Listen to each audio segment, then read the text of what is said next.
Valentine's Day, and you all look smashing, absolutely smashing. Linda Tenney, could you please lead us in the pledge?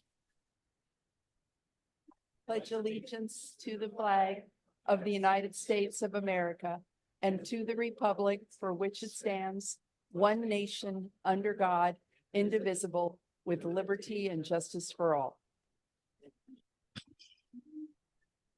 And our songsters. Woo woo. Go.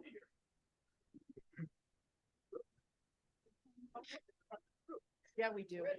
Well, with our talk from Dapper Mark Roberts today about waking up with a new organ, we thought somebody who did that would clearly be singing this song, "I Can See Clearly Now" by Johnny Nash. 1, 2, 3, 4.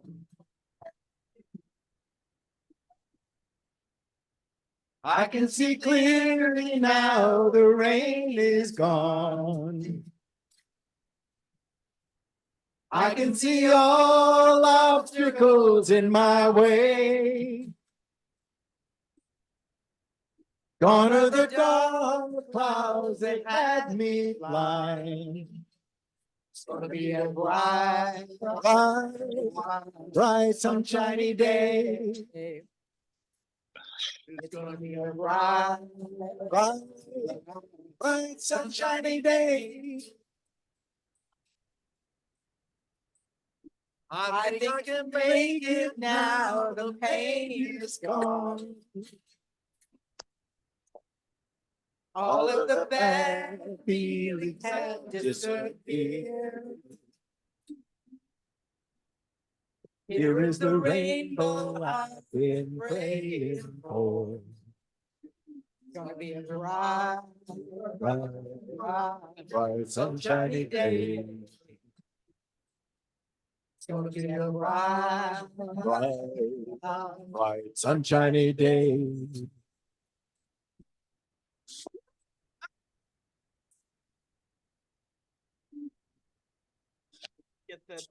Absolutely phenomenal. All righty. Miss Kelly Bowers, you are our thought for the day.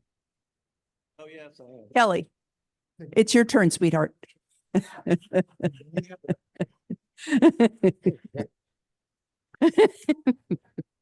That's a good girl, because that's a skill.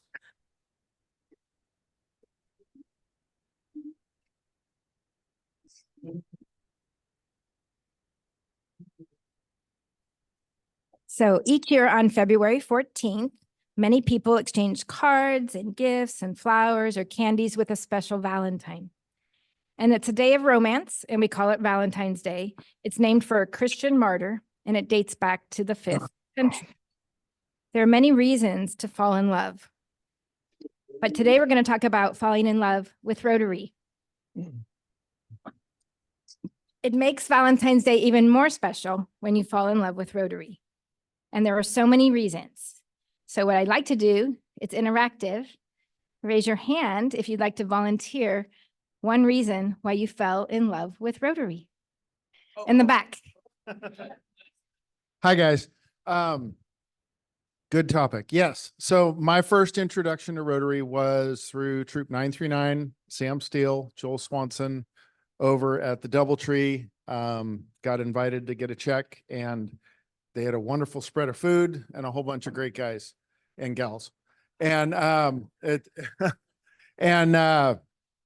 mean, I was already in Scouts and used to giving and sharing, and I don't know, I've been kind of grown up that way my whole life. So Rotary is another extension of being involved in the community, being associated with a whole bunch of wonderful people, and giving back and sharing in the community as well. And that's how I fell in love with it. Wow.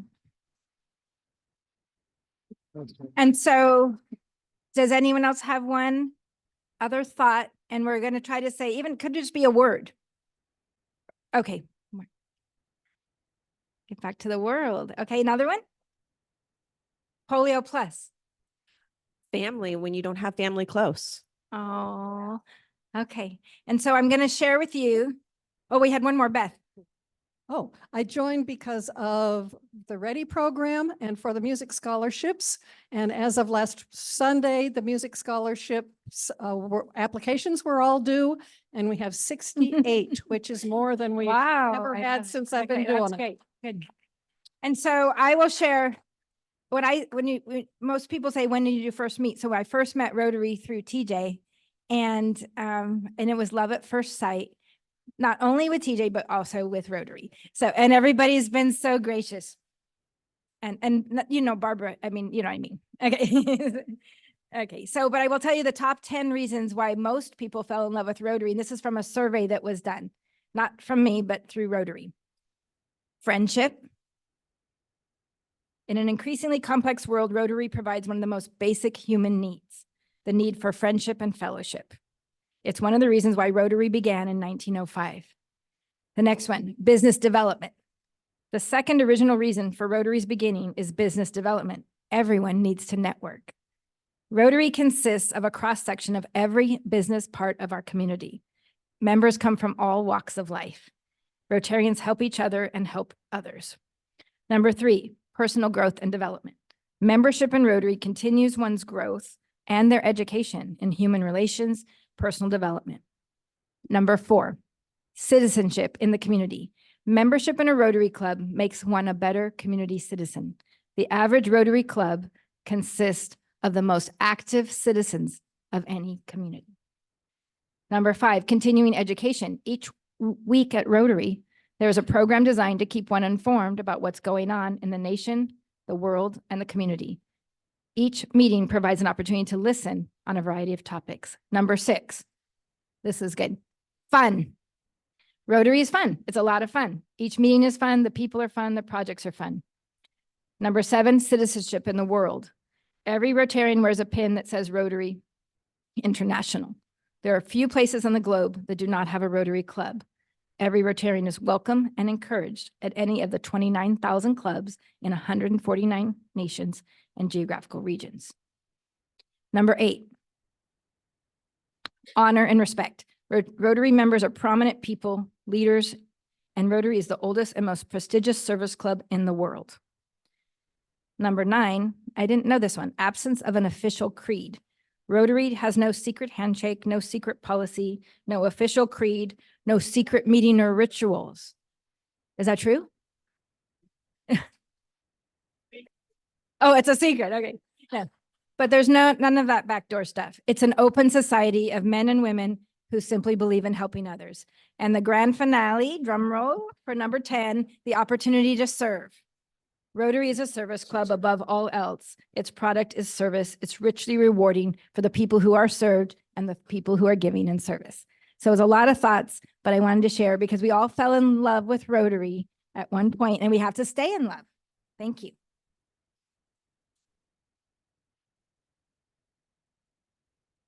Kelly, that is so appropriate and so amazing. We kind of forget what we're all about. Pretty good darn group we got here. Okay, what makes us tick? And it is our volunteers. So today, Wendy Ellison, Spur reporter extraordinaire, thank you so much. Our Spur publisher today, Kathy Coyle. We have, Kathy. And she's also, well, we'll wait, drum roll for that. Irv Stowers is our photographer. Dennis O'Brien is AV King. I love the, what is it? It's like the cartoons before the movie. No. What is it that they have? They have the cartoons before the movie. I love it. I love it. I look forward to it. And our greeter, Mr. Alan Burnham. You did a wonderful job out there. Thank you so much. Now, there's still many more volunteers that make this thing possible and make this Rotary Club tick and rock. Our Sergeant at Arms in the back, Trex and Bob, thank you so much. And did we change it? Yes, we did. Our web mistress extraordinaire, Kathy Quell. Are you tired of that name? No. I want to make that job sound fun.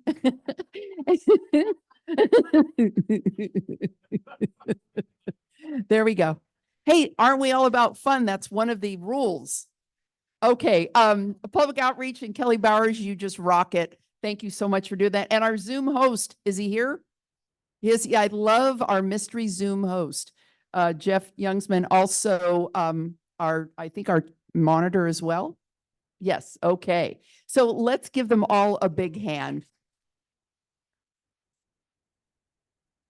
And today I want to thank Irv and everyone that helped set up the tables and our little goodies. If you run out of chocolate, never fear, I have more at my table. Okay, let's introduce. How about in Zoom land, do we have any visiting Rotarians or guests? No, we do not. Thank you. And I want to give you kudos for that amazing jacket you're wearing. Okay, how about Wish I could be there. Oh, I know, me too. Any visiting Rotarians? No? Okay. How about guests of Rotarians? I see several. So we have on mic, Pat, and who's our other micster? Oh, do you want to do that, Joel? Do you want to be the mic man?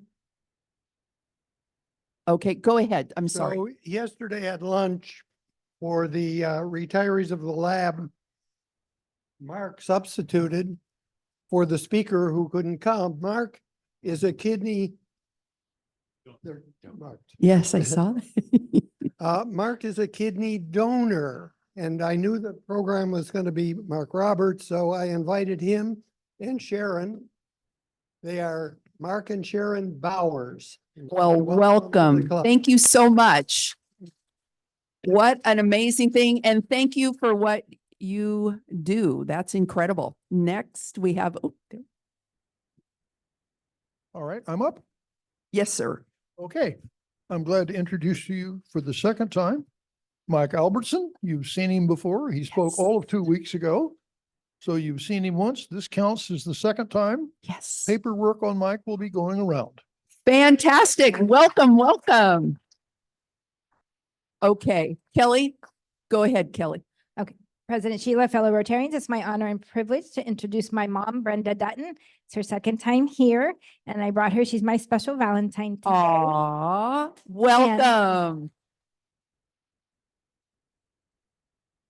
Madam President and fellow Rotarians, I'm so pleased. This girl has stuck with me 50 years. I met Claudia 50 years ago.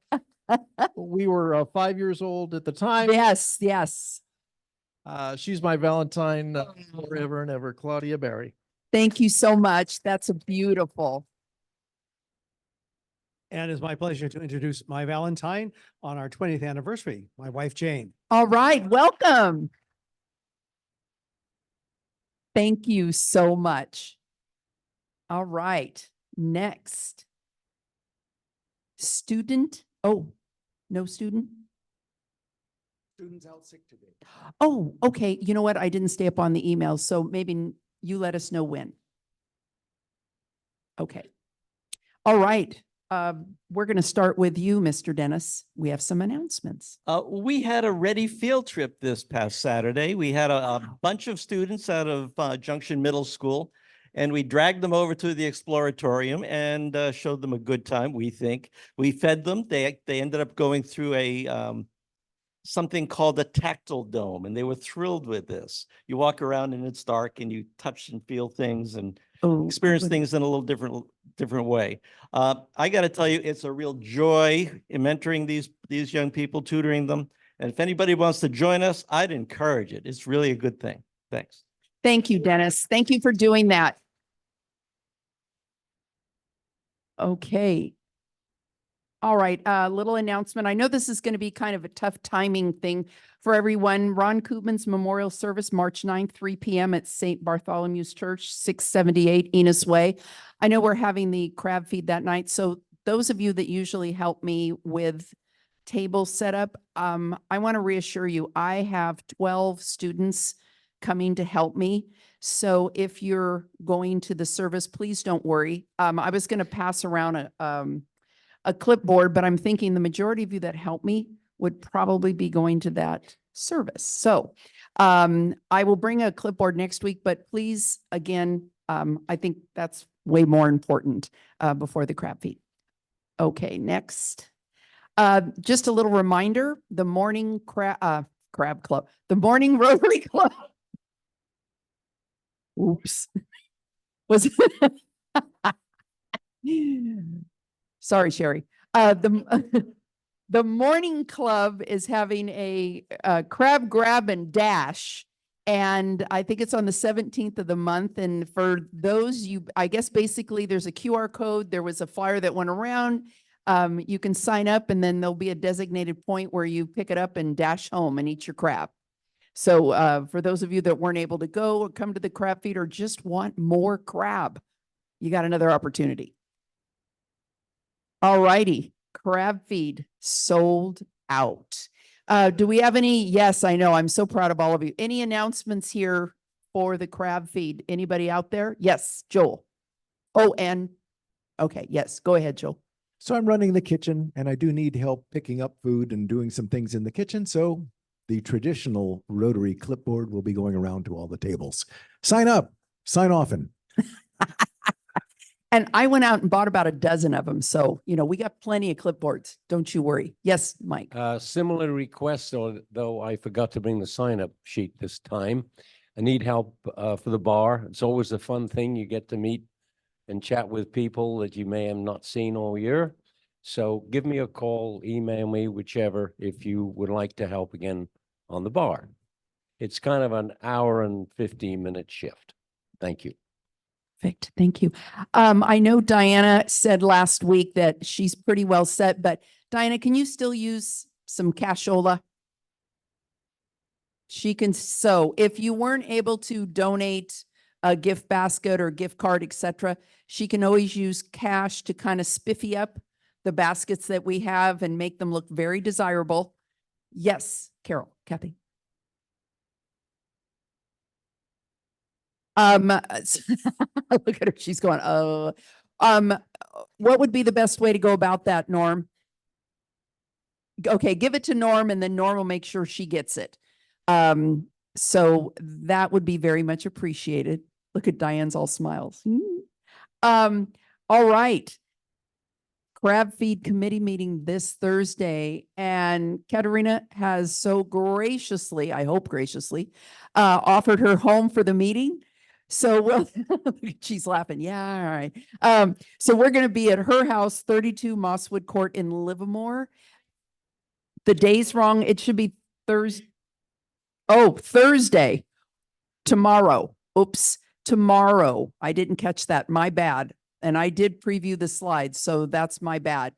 Tomorrow, we do it on Thursdays unless otherwise stated, Thursdays. So tomorrow night, 5:30, be there or be square. And again, Katerina, thank you so much for offering your home up for us, or for our meeting. Thank you. Okay, International House. Do we have anybody that's, because I know Yvonne has sent a few emails. Who is on that chain? You were, Diana? Could you just, is there anything in particular that we need to know? Just want to keep everybody. Just asking for people who are interested in being a host, says up there. That's all that went out that I've seen. Okay, so she needed hosts and drivers. Okay, all right. And I know she said more information to come. It's a little ways out, but I know you all are very busy people, so we need to get us on your calendar. Okay, next.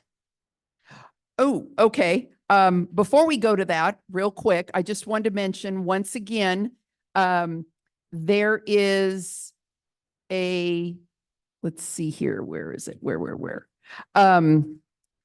Our next meeting will be next week. Let's see, what is it? 2 weeks, our meeting will be at Del Val Winery, the last Wednesday of the month. And we will start, Sonia, in March, doing our second Wednesday. Sonia has coordinated that with Garay.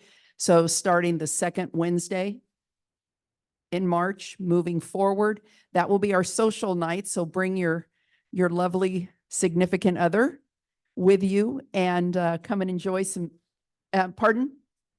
Oh, and yes, most definitely prospective members, because we will have free wine for them and Red Badger. So please join us. The club provides snacks, you buy your wine, and we have a very good time. Okay, Braggs, I think Dennis, you're our first one. Yes, please. What can you share with us? I have a brag. My wife of 53 years went out and bought me a car yesterday for Valentine's Day. Wow. Isn't that cool? That is so The cool. good news is that she bought the one that I wanted. It's even better. So I'm thinking I really liked it. That's a good thing. It's really good. Well, that's, yeah. Well, it's a Nissan Aria. It's an electric vehicle. Oh. That's it. Yeah, silver one, right? How much? Well, I understand that there's this fund now in the Rotarian Foundation of Livermore for RAVE, that is Rotarians Assisting Veteran Education. So I'm going to make a donation to that account of $500. Wow. But wait, there's more. There's more. If the membership here contribute enough to match my $500, I'm going to double it to $1,000. Oh, hey, you guys. Somebody's got to record these numbers. What did you say? Oh, okay. I'm doubled. Wow. Anybody else still want to contribute? You're more than welcome. Well, you know what?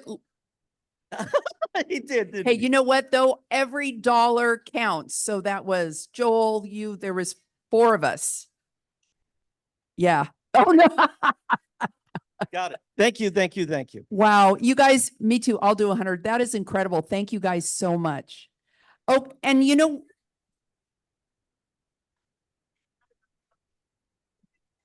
what? Let's get Trish a microphone. There, you know what? You could. Yes. What would you like to do? I don't know. Give me my options. Well, You could come up with something good and I'll contribute 250. okay. Well, we have the President's Club that goes to helping all of our projects, and it actually can go through the foundation. So you get a 100% write-off on that. We also have, let's see, there's the music scholarship. There's the literacy program. Literacy program. Let's go with that for 250. I love it. You're going to match me, right? Anybody else? Because I'm all about helping you out, spending your money. Oh, Jeff here on Zoom. yes. I'm sorry. No, that's quite all right. That's quite all right. We do have a brag. Back in December, we finally got ourselves a new addition to our family, a puppy. And so I am going to match with Dennis the $500 to RAVE. Wow. Thank you so much. But I will not be doing matching because I'm on limited funds. Yeah. You got to pay for all the stuff that the puppy's tearing up, right? Yeah. Uh-huh. Okay. Okay, I have one. Did any of you happen to look in the magazine, which I didn't know about this magazine, South Livermore Living? Now, I just learned about this today from a fellow Rotarian. Otherwise, I would have had a large view graph for all of you to enjoy. But on the cover of this beautiful magazine happens to be the daughter of one of our Rotarians. And I don't know, Jared, do you happen to know who this beautiful young lady is? Get him a mic there, Pat. She does. She looks like her mama. I'm sorry to say. I have a restraining order against her. She keeps showing up to your house at the holidays All with the these holidays kids. and parties, brings a boatload of Kids. eats all my food. Well, you know what? She does a good job impersonating your daughter. Yeah, she does. So this is incredible and a beautiful, beautiful article. Yes. So it how is. did this come to be? I really don't know.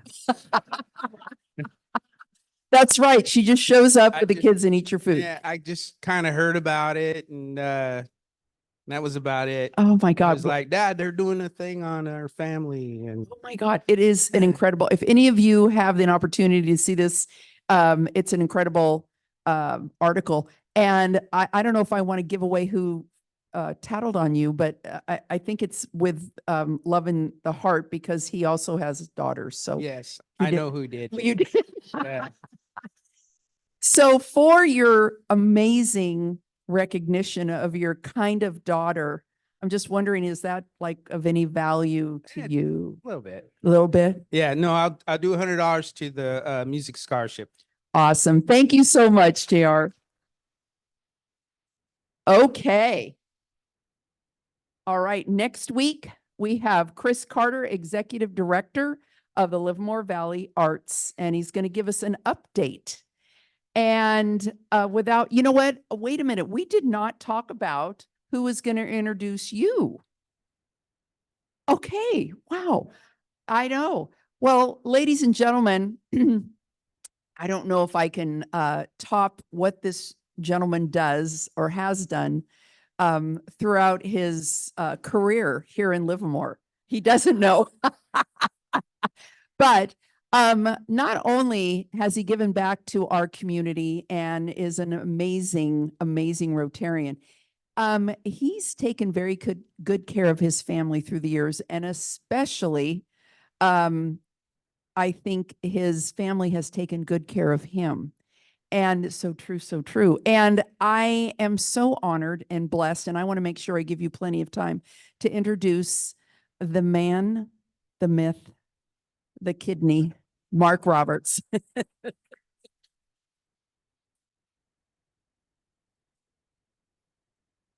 Oh, my goodness.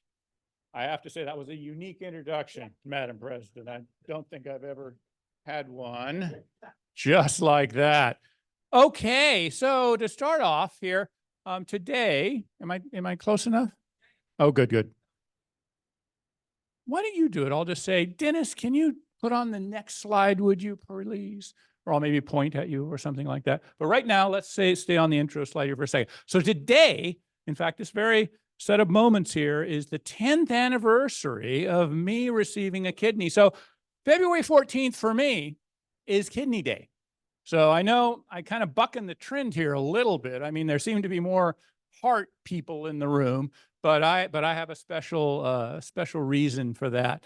So because it's the 10th anniversary, I figured, maybe I'll talk a little bit about how that happened. And so I put together the talk and did a quick run through, and it ran 7 hours and 30 minutes. So then Dennis suggested that I should cut some of that down or simply talk faster. And so I've done both. So we've got it from 7.5 hours down to about 24 minutes. So we'll see how we do here. Now, part of this is interactive. And if you all are slow, it's not going to work. So I am sort of taking a chance here already with the room. So how did I wake up with somebody else's kidney? So it's a long story. In fact, it starts in 1893 and concludes literally over 120 years later in 2014. But we're going to get to the details of that in just a moment. So today we're going to talk about what kidneys do and why they fail, a bit about my family, treatment options, transplants, a bit about my transplant, and a little bit for you all at the end. So with that, Dennis, what's up next here? On the next slide. Okay, what do your kidneys do? Well, you probably know that they filter waste. They also, however, keep bones healthy, make red blood cells, control blood pressure, and keep the right amount of minerals in your body. So essentially, when your kidneys start acting up, bad things happen everywhere in your body. You really do want to sort of be aware of some of the things that can go wrong when your kidneys aren't playing nice. So on the next slide, here we go. So how many, and this is actually a percentage question. So what percent, okay, of adults in the US have chronic kidney disease? Chronic kidney disease is a permanent degradation of kidney function. It's not kidney failure yet, but it's when your kidneys aren't working as well as they should. Okay, here we go. Going to do it by razor. Nope, back up. Oh, man, you gave the answer out. It's B. All right, so TJ got it. Okay, there's going to be several of these where we're going to ask for the question, and then you're going to show the answer. So Here we go. Yes, I guess I have to be very careful about that. Yeah.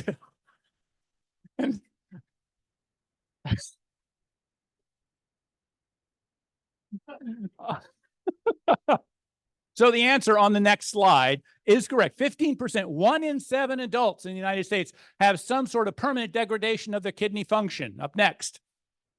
Okay, kidney degradation is different than kidney failure. And so we're going to talk a little bit about kidney failure because that's where the rubber hits the road there. So you can sort of read what that is. The kidneys have stopped working well enough to keep you alive. All right, so that's bad. Okay, that's technically is what all the doctors say. So what happens if you have kidney failure? You need either dialysis or a kidney transplant to stay alive. And on the next slide, here are some symptoms of advanced kidney disease. So things have gone really bad. So you're born with more than 200% of the kidney function that you will ever need in your entire lifetime. Of course, you already probably knew that. That's how come you can give a kidney and still survive and be just fine. But once your kidney function drops to a level where you're starting to have symptoms, you are very far down. So we'll talk a little more about what are those symptoms.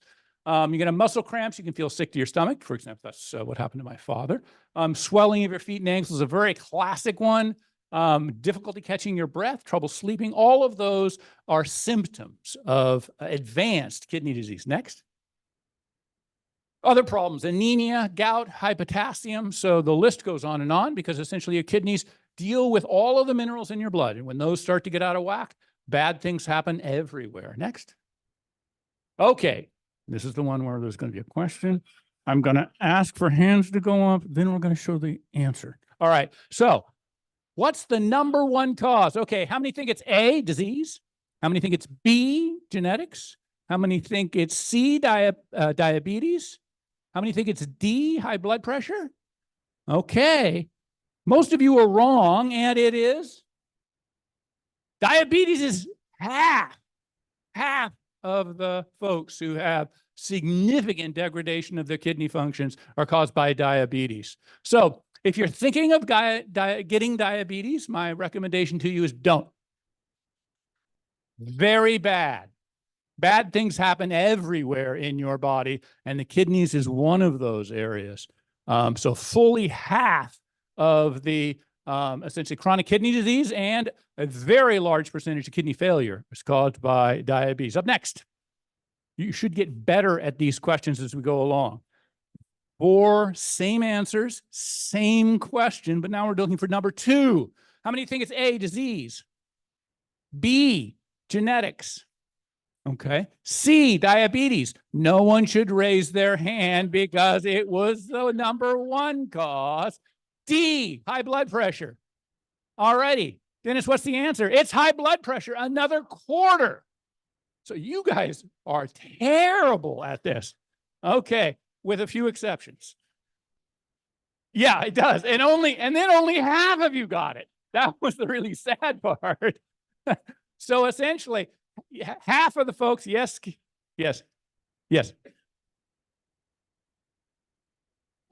Yeah, but that takes into consideration that, it's a growth mindset. There's time left for them to get better. I'm thinking a lot of the room is pretty much just done. So anyway, the number 2 cause is high blood pressure. Together, high blood pressure and diabetes are 3/4 of the reasons. One more time, let's take a test. What's the number 3 cause? You should get better at this. Same 4 answers. Technically, 2 are off the table at this point. Disease. It could be disease. Genetics. Okay. Diabetes. High blood pressure. All right, Dennis. Yes, it's disease. Good job for those of you who got that. These are diseases of the kidney. Glomerulonephritis is the most popular, or diseases of the whole body that have such a consequence that they impact the kidneys. So sometimes you'll hear somebody is so sick, their quote unquote kidney shut down. That's the sort of what they're talking about in here. All right, now we're going to do this again. Next. What's the number 4 cause? Okay. A, disease? No. B, genetics? Come on. Come on. Yes. Wow. This room is freaking brilliant. You see, that is absolutely the answer. Genetics. And of genetic causes, the number one cause in genetics is on the next slide, is something that's really almost an impossibly long name, autosomal dominant polycystic kidney disease. Okay, it's the fourth leading cause of kidney failure. It's the most common genetic cause, and it causes fluid-filled cysts, polycystics, to develop on the kidneys. They grow to an extraordinary, that's the positive word, there are other negative words, size, and essentially they crush out the living working tissue over time. There are two types, and they are inventively known as type 1 and type 2. Okay, because doctors are not known for their creativity on these sorts of things. Type 1, about 85% of the people have it who have this disease. I have type 1. Type 2 is milder, and it's the rest of folks. Some people who have type 2 don't ever actually fully present, so they are able to have their kidneys last a lifetime. But type 1, if you have type 1, fully half the people with that essentially have kidney failure by age 50. It's genetically dominant, just like you learned in school. If you have one parent with this, you have got a 50-50 chance. If you have two parents, you're screwed. You're going to get it. Okay. However, 10% of people with polycystic kidneys don't have any genetic history, so they are a spontaneous mutation. Which is a hint about the beginning of our story in 1893. Next. So let's talk a little bit about family history. We're talking about genetics here. My paternal great-grandmother and grandfather had normal lifespans. So we don't think they had the disease. My paternal grandfather, who was conceived in 1893, died at age 44 with symptoms that looked like polycystic kidneys long before they had a name for it or any test for it. So we do believe that he was the spontaneous mutation in the family, and everyone following him has followed in his footsteps, unfortunately, on this. So my father died at 44 with a confirmed case of polycystic kidneys. My uncle, who was diagnosed at the same time, but presented just 11 months later, was able to get on a dialysis machine. At the time my father presented, there were not enough dialysis machines. So you got on a list and you waited, but the people in front of you were rude and they did not die. And if they did not die, you did not get on a machine. So that happened to my father. So my uncle got an additional 20 years of life by simply being 11 months later. That's the absolute definition of missed it by that much.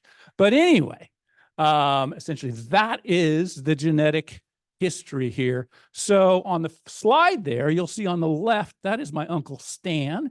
And on the right, that's my father with the branding iron in his hand. And they are at work on the family ranch. So this was taken in the early 60s, that shot there. And if some of you are ranchers today, you still have equipment that is that old, even though it's nearly 60 years later. So yes, the boss over there basically has a squeeze that looks a hell of a lot like that, because you cobble together things that are very old when you're doing that. There we go. All right. So let's say then that you have a genetic disease. Now you've got a family history. So now the question is, how do you figure out if you have it? Next. Well, the only way to know is you test. All right. So if you're looking for kidney degradation, there's a couple of tests, a urine test and blood tests, where they can basically figure out whether your kidney function has degraded significantly. All right. If you've got a genetic disease and it hasn't presented yet, you have to look in other places. So for polycystic kidneys, genetic testing, genetic linkage, DNA sequencing, mutation analysis, all now pretty run-of-the-mill. 40 years ago, couldn't do any of that. So in the olden days, what you did is you actually took a picture, and polycystic kidneys present because you can actually see the cysts on the kidneys. So an ultrasound, a CT, an MRI, all of those were fantastic ways to figure out whether you had the disease or not. So that explains why in the fall of 1982, I was in the Student Health Center waiting for the results of an ultrasound. And in walked what I thought was an older doctor. He was probably 35. Well, I was 19. Everyone seemed older. Okay. And he had the bedside manner of Dr. McCoy. You remember on Star Trek? He's dead, Jim. And in about that tone of voice delivered the information that, yes, you are absolutely have polycystic kidneys. Well, for some reason that sort of bothered me, and he sort of noticed he got a reaction. He said, well, gosh, you know, it's not going to kill you today. And he said, yeah, but both my father and grandfather died of it. So I'm not super excited. And, you know, they were 40 in their 40s. And so he thought that was an interesting tidbit, but they really hadn't trained them much on what to say on these sorts of things. So essentially that was the beginning of that. So moving on to the next slide. I wanted to then know, well, now knowing that I have a family history, knowing that it's a genetic disease, knowing that I have it, what do we do? Well, the first option is medical management. Well, that just means they're making you comfortable and let you die. I didn't like that option. Not a great option for somebody who presents in midlife. The other two options are dialysis and kidney transplant. Let's talk about dialysis. Next. What is dialysis? It's there are two types. But a dialysis basically is a treatment to clean the blood when the kidneys are unable to. Dialysis generally gives you back between 10 and 15% of the capacity that your normal kidneys would have done. And that's just barely enough. And when we're saying just barely, it is just barely enough. So there's two types: hemodialysis, that treats your blood directly, and peritoneal dialysis, which uses osmosis. Let's talk about hemodialysis first. Next. Hemodialysis uses a machine to clean your blood. You can see there, it's a cute little diagram. There's essentially they stick you, your blood comes out, runs through a dialyzer, and they put it back into you. Okay, you do that essentially if you go to a center 3 times a week, 6 hours a day, 4 to 6 hours a day. And it essentially keeps you alive. There's also an option on the next slide to do it at home. And you do it 6 days a week, 2 to 3 hours at a time. It's a little easier on the body because you're not getting quite as out of whack with your system, and they put things back. You have a little more flexibility. You can, a lot of times, still work full-time if you're doing home dialysis. You can sometimes work full-time even if you're doing treatment at a center. It just gets trickier because of the time and the place and the fixed rigidity of that. And if you can travel if you plan for it. Now, next. There's peritoneal dialysis, where they basically fill your abdomen with fluid, and essentially using osmosis, essentially the pH and chemicals in your blood move through the membranes in your abdomen to the clean fluid. The fluid's then replaced, and you do that over and over and over and over and over and over again. So essentially, you always have fluid in your abdomen doing this. This is a little gentler on you. But just like hemodialysis, lots of downsides. It's not nearly as good as having a kidney in you, and infection and other things. My uncle both underwent hemodialysis and peritoneal dialysis. He, at the time he died, was the longest living person in the United States on dialysis. He lived 20 years. So it's an extraordinarily long time to live. Now, there's been a few people since who've lived longer, but dialysis is really rough on you, and it's a really rough quality of life compared to the next option, which is kidney transplant, a surgery where a healthy kidney from somebody else is put into a person with kidney failure. Now, after a kidney transplant, you must take immunosuppressant medicines for as long as the transplants last. So now kidneys aren't quite that small, but they are only 4 ounces. On the next slide, you can see how do we choose and how do we get through a process of kidney dialysis, kidney transplant, excuse me. So you screen both the donor and the recipient. So the recipient, they run you through a bunch of tests. And the main thing is they don't want you to die of something else. That's kind of the long and short of it. Don't waste a kidney on somebody who's already toast.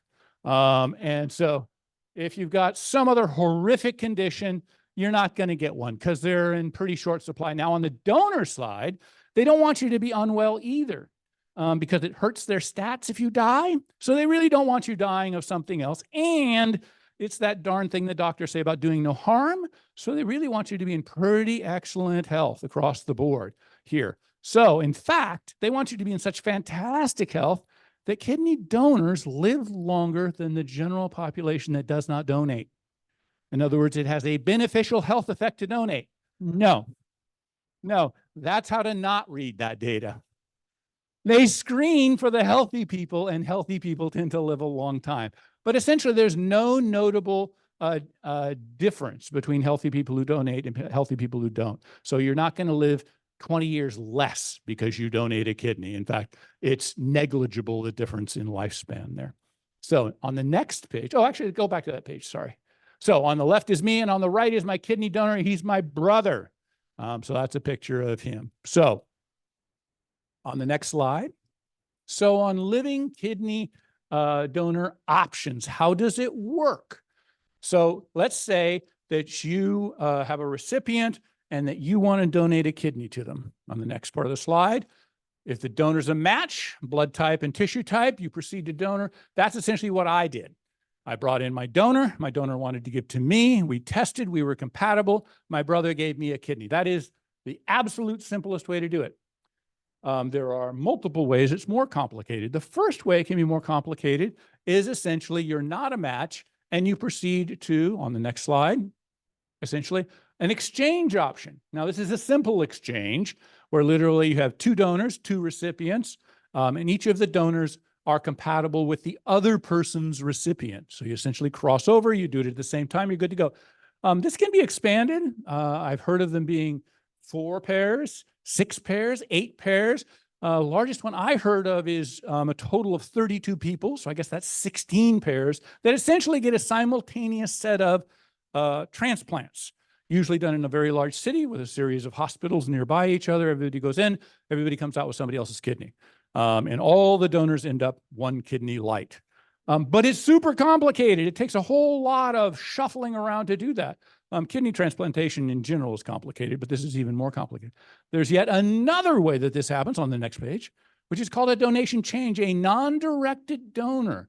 In other words, somebody willing to give a kidney to somebody they are not related to and they are not directing to. Now you think, this can't be possible. No one would possibly do that. Why on earth would somebody do that? They actually do ask the donor that question when they go through that question. But Mark is an example of a non-directed donor, and he starts what's called a chain. And essentially, he allows, through a chain process, multiple people, at least 1 donor and 1 kidney recipient. But that chain normally goes on for a while. The longest chain that was in the literature was 132 transplants that were started by a single donor. But essentially, the multiple person chain is a pretty typical outcome of somebody who is willing to sort of give a non-directed. So you're not just helping one person when you donate, you're a living donor. You can help multiple people in that process. On the next slide, let's talk about what the surgery looks like for the donor. This is typical. Your results may vary. But it's a 2 to 3 hour surgery. It's generally done laparoscopically. You're usually in the hospital for 1 to 2 days. Can be a little longer, a little less, depending on your results. You're up and moving the same day. At UCSF, they actually make a big deal of making you walk a mile before you're discharged. You can do it in pieces. You don't have to do the whole mile at once. In fact, I believe Marc's t-shirt, and I have a t-shirt just like it at home, that says, I walked a long mile. Okay, and that's what you have to do to get loose there. And you can return to normal activities between 2 and 4 weeks. The donor's problem with the donor is that you feel really good. Like within a few days, you feel like you could do anything you did before. But, popping a stitch inside where you've sort of had everything tied off is not a good thing. So they really do want you to be quite careful for a while. In fact, I actually had to hire help for my brother because he just couldn't let things be. So I said, I'm buying the help. You're sitting down. All right. What's it look like for somebody who's going to get a kidney? On the next slide, you see, in my case, I had polycystic kidneys. So they did a bilateral nephrectomy. In other words, they took out both of the kidneys. That's unusual. For most people who have kidney failure, they leave the kidneys in because there's no harm and they do provide a little bit of benefit. But for people who have polycystic, the kidneys are so large, they're causing problems. In my case, they were up underneath the rib cage and causing me to have about 30% of my normal lung function. The kidney is, these kidneys are removed. There's a very specific way to do that. They do a giant incision in your front. They take your intestines and they put them in what's technically called a bucket. And then they cut your kidneys out. They slap your intestines back in and they slide the kidney on top, punching it into the bladder and blood supply. So my kidney, my aftermarket kidney, sits right here, right under the belt line. So it's not in a normal place. So hit me in the back. I don't care. Yeah. But please don't hit me right here at the belt line. Hospital stays usually 3 to 4 days in that case, and up and moving same day of surgery. You get a catheter for a little while. And in my case, let's actually talk about my case. Let's go on to the next slide. So healthy kidneys about 4 ounces, about the size of the back of your hand. Okay. My kidneys each were 9 pounds. That's very typical for a polycystic. So I went into deliver 18 pounds worth of kidneys, and I actually delivered 2 incredibly unhealthy kidneys, bouncing baby kidneys. And so a 9-pound kidney is an extraordinary thing. And in a moment, we're going to see. So for those of you who can't look at things like that, I'm going to give you a heads up. But for those of you who thought, oh my God, this was what the presentation was supposed to be about, where are all the gory pictures? I've got one set of gory pictures for you, and they're going to come up in just a moment. But what happens? You're up and walking within a few hours of surgery. You have to walk a mile in increments. I was discharged 72 hours after admission. I had to walk every day after admission. I was able to return to weight training because my muscle capacity atrophied dramatically in the months leading up to, because essentially I was very, very, very sick. And of course, one of the things your kidneys do is it controls blood pressure. My blood pressure kept going higher and higher and higher. So they wrenched up the blood pressure drugs. So it was so bad that I was down to working 3 hours a day at the end because it was just almost impossible to get out of bed in the morning. So, and I returned to work in week 12. I took the day off before my surgery. So that was essentially the day before Valentine's Day. And I was back for Cinco de Mayo. And it wasn't a liver transplant, so I was good to drink. So we were absolutely fantastic. All right. In a second, Dennis is going to hit the button and you're going to see a picture of one of my removed kidneys. And you're going to see essentially the scar that they created on my front. So here we go. That is a large bucket up there. You can see there's actually 4 surgeons' hands on that bucket to give you a sense of scale. So there are 4 hands around that large container, and that weighs 9.2 pounds. You can see the cysts on that kidney. So it does not look like a kidney anymore. It looks like a science fiction thing. Okay. That's about 11 inches of a 13-inch scar on the front of me. So they literally take you from the top of the rib cage or the bottom of the rib cage up here all the way down. And they put a giant sort of set of clamps in there to open you up, and they're off to the races. A team of 6 normally, a lead surgeon, and essentially other surgeons. And of course, UCSF is a teaching hospital, so we have some folks learning how to do this. My particular surgeon, he had done 2,000 kidney surgeries, and he'd done more than 500 double nephrectomies.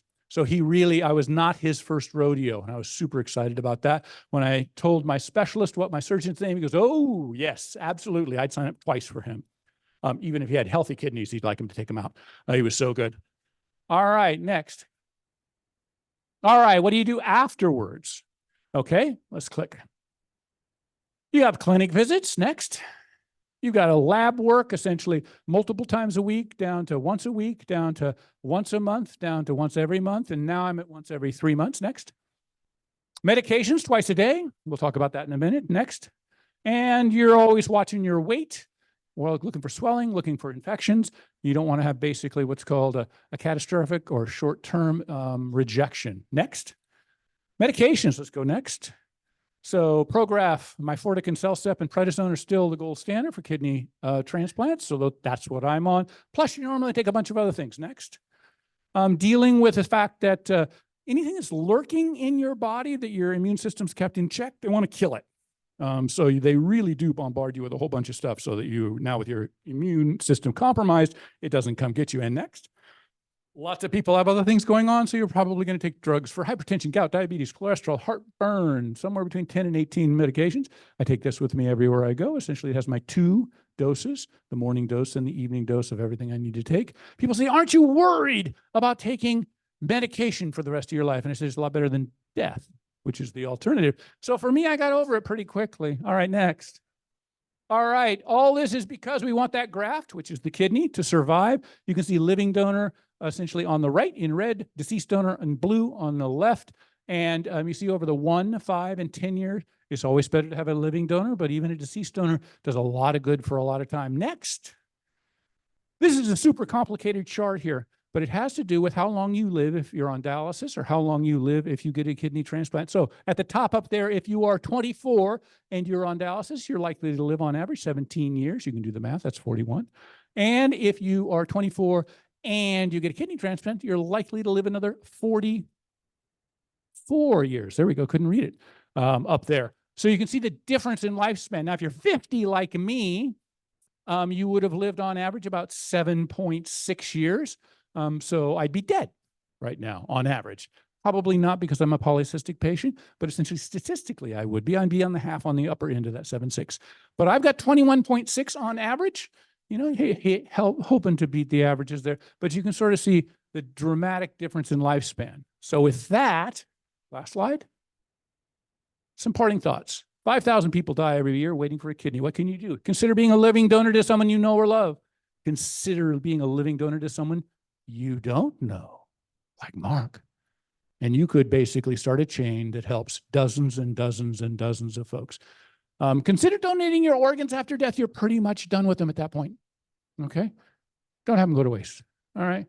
Search how to become a kidney donor online. There's a whole bunch of great. Look for a major university. There's a dozen or so across the country that do a bunch of them. UCSF was the one that did mine. Did great work. Stanford does great work. Sacramento does really good work. A lot of them here in California, San Diego, LA. We got a number of great kidney transplant centers here in California. But if you're interested in doing that, that's what you can do. And next, any questions? Yes.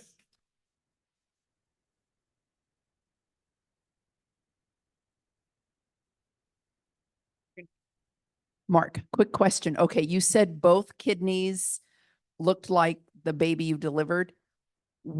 Did they pick the lesser of two evils and you have the other one, or you just have the one good kidney? They could only fit one in the frame. So I don't have any kidneys in me that aren't my brother's. So both of my kidneys, I did double nephrectomy. Both of my kidneys that were original equipment were taken out. I said, can I bring them home in a bottle? They said, you'd need a bucket and we do not let them out of here. So I could not bring my used parts home, unlike the auto dealer. I when you go love in the and aftermarket yeah. thing. That sounds good. Mark, this was just phenomenal. And you do this with such a sense of humor, and it must have been really scary at the same time. So when it was worse for my mother, who had both of her living children under the knife at the same moment. And while the chance is small that they both die, it's not zero. Yeah. So when you were diagnosed with polycystic, did you, how long was it before you needed to go on dialysis? So I was 19 at the time that I was diagnosed. My brother, a few months later, said, hey, when the time comes, I'll give you a kidney, which I thought was super cool during a walk in his vineyard. And I was 50 when I finally had my transplant. And that's because they do a much better job of managing blood pressure. And one of the drugs they give you actually lowers the internal pressure inside the kidney, which is one of the outcomes of the polycystic kidneys. So essentially the drug management in that 30 some odd time frame is much better than it was without that management, which is sort of why my father and uncle both presented at 44 and I presented at 50. Other questions? Mark, okay. Oh, sorry. Mark, I have a question. Is there an age limit for receiving a kidney transplant? Like 80, 85? So the answer is sort of, but no. So it's on both sides. Can you be a 70-year-old kidney donor? And the answer is yes, you can.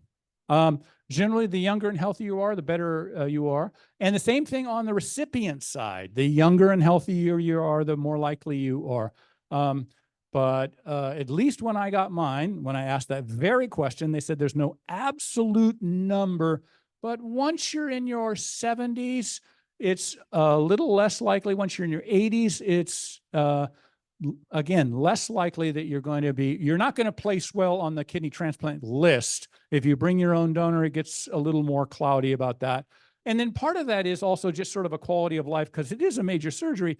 If you're 82 and you die on the table, you could sort of lose out on that 4 or 5 or 6 or 7 years of life you would have had in dialysis. So the math changes and the risk factors change for you as the patient. In other words, the kidney transplant may not be your best bet at that point. So I'm assuming that this was hereditary, yeah. Correct? So what were the odds that your brother might have had it also? 50-50. Yeah, because in other words, it's like, no, but see, I've already, one of the two kids has it, right? Doesn't that mean genetically the other one doesn't? No, it doesn't mean a damn thing. It's a coin flip. So although we turned out perfectly like the statistics said we're supposed to, one did and one didn't, we could have both been without and we could have both been with. So there was no guarantee. Trish. To the genetics question, do you know anything about the genetic testing at this point? So at the other end, so the answer, so several things. that'd be another presentation. But the short answer is yes, they've identified the place on the genetic code where this happens. And they've identified both the part 1 and the part 2. And so, yes, there's a simple genetic test that you can take with 100% accuracy that tells you this. And in fact, you know, for my 2 daughters, they have a 50-50 shot too. They can take the genetic test, or the first thing that presents is blood pressure, which is out of whack with your level of fitness. So my daughters are both extremely fit. So if they had normal blood pressure, that'd be a concern. They should have subnormal blood pressure at this point in their life and their fitness levels. And so they have not tested, neither one. I'm going to, yeah, they, one has very subnormal blood pressure and one has normal blood pressure. So I have my bet, but I've got no data on that. And with that, if you want to ask more questions, I'm here all week. Oh no, I'm just here for a few more minutes. Thanks.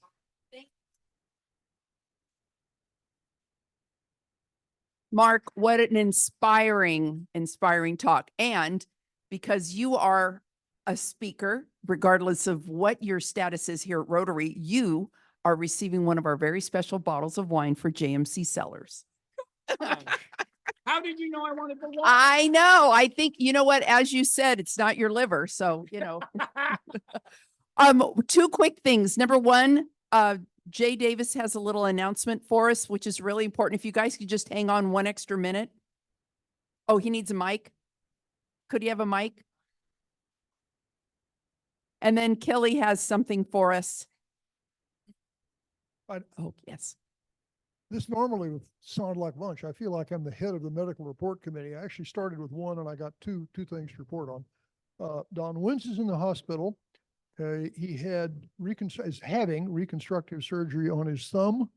They thought they found melanoma, so he's in that wonderful loop. They've cut a bunch of stuff off the part of the thumb he had, and now their doctor's running around to the oncology lab, and they either will or won't take more off the thumb and do reconstructive surgery with tissues from other body parts. So Don is sort of out of it for a week. The other is, I hate to say this, Brian Mayall has fallen again. Brian did, I swear, I'm surprised she doesn't beat him. Susan was at the dentist, so Brian decided to go out in the garage and do something, and he fell. Unfortunately, his old person fall alert worked. So the Livermore Pleasanton Fire Department, which I think has a pass key to their house, came and swooped him up, I think even before Susan got home. He very, very badly shattered his right humerus, spent 24 hours at Kaiser. At 92, you're not a candidate for surgery. No. So they have sort of splinted it, wrapped it up, and he's home and supposedly is to be immobilized for 4 months.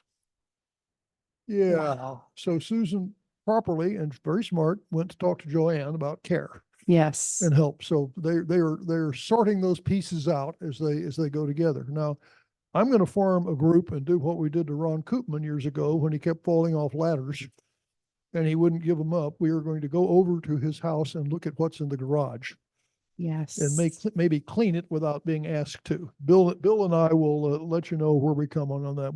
We're trying to stay out of Susan's hair right now. So Definitely. a card to Brian would be appreciated, and a card to Don as To well. Dawn too. And please let us know if there's anything, meals, whatever I will- we yeah. can do. Well, I think that they may, I won't guess where they're going to come down on this. Okay. Okay. All right. Okay. Sounds good. Sorry about that. Hell No of a way problem. in. Well, thank That's a you for good talk. keeping us posted, and we will make sure to get a card circulated Okay. for the 2 of them. Thank you so much for that update.